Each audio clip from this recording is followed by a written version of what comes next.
When Diddy was arrested this last week on Monday night, we had speculated prior to this that there'd be multiple arrests all over the country, different places, different people.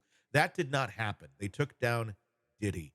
Were you surprised by that at all, or is this part of a strategy?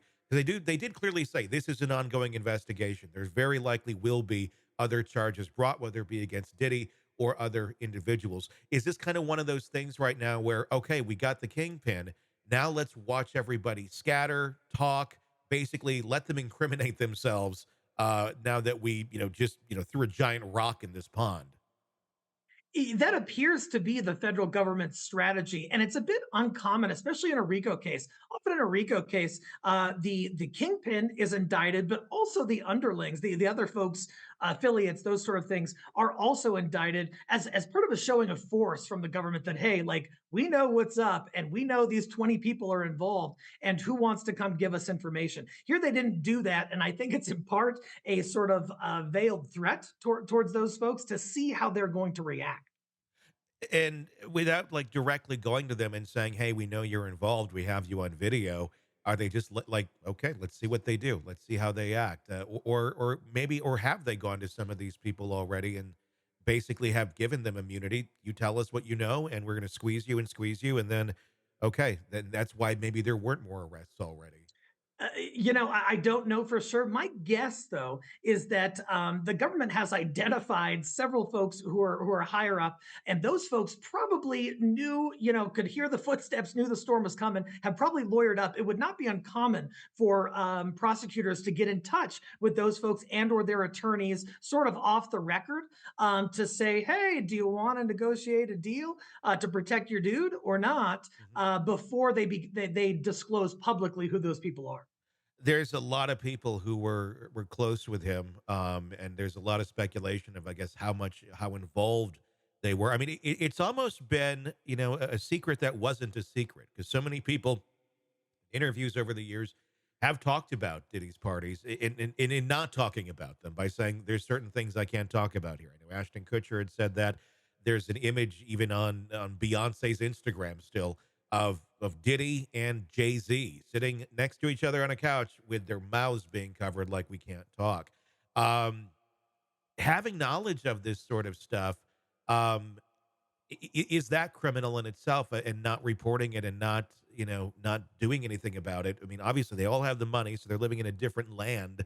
But obviously criminal activity took place here. It doesn't matter what you have for money if you're being a criminal. So I guess the question is, who else are we likely going to see, falling here? It's all speculation at this point, but I'm going to guess there's going to be more. Yeah, as my colleague Nicole Palmer said recently, a freak off in and of itself is not a crime. Uh huh. So attending a cool party or a not cool but a party is not necessarily criminal. It's going to depend on what those folks knew. Did they know there was some coercion? Did one of the women or men workers come to them and say, "Hey, look, I don't feel safe here. I don't feel comfortable," and they just disregarded it?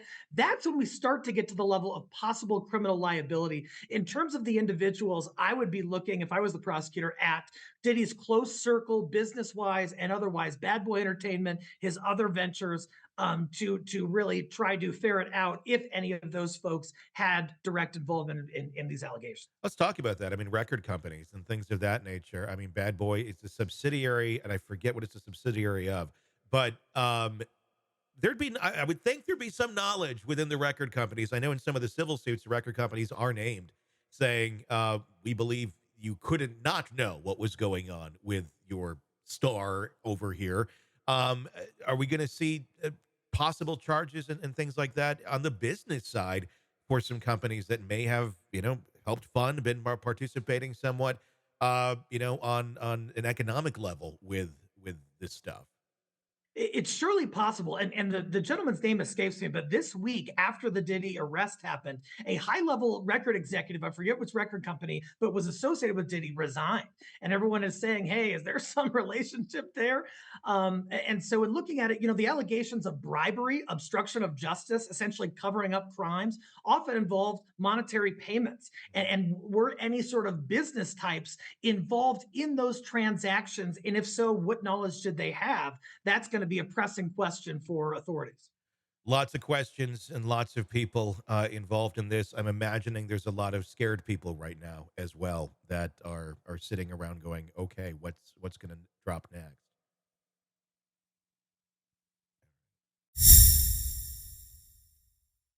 Hey, thanks for checking out the video. Be sure to follow us wherever you download podcasts, and especially Apple Podcasts, where you can get advanced episode and premium content on our premium channel right there. Also, be sure to follow us on social media so you don't miss any breaking updates on the stories that matter to you most. We're on TikTok, X, Instagram, Facebook. Just search Hidden Killers Podcast with Tony Brueski, and you'll find us right there. Again, thanks for watching.